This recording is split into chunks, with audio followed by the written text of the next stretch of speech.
15 billion bill जाएगा।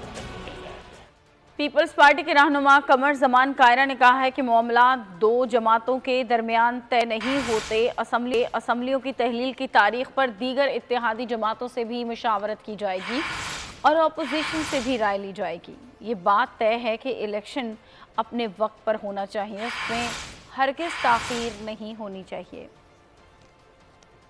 दरमियान क्या इख्तलाफ होना है, ये डेट का इशू है, ये दो जमातों के दरमियान तो तय होना ही नहीं है।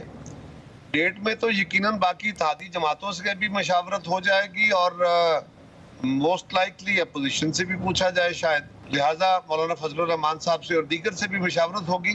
तो पीपल्स पार्टी मुस्लिम लीग के दरमियान आपस में डिस्कशन के अंदर अगर कोई पॉइंट आया है और दो डेट्स के ऊपर है तो मेरा ख्याल है ये बाकी इत्तेहादियों के साथ भी मशावरत करने के बाद फैसला होगा। ये दो जमातों का फैसला तो नहीं है।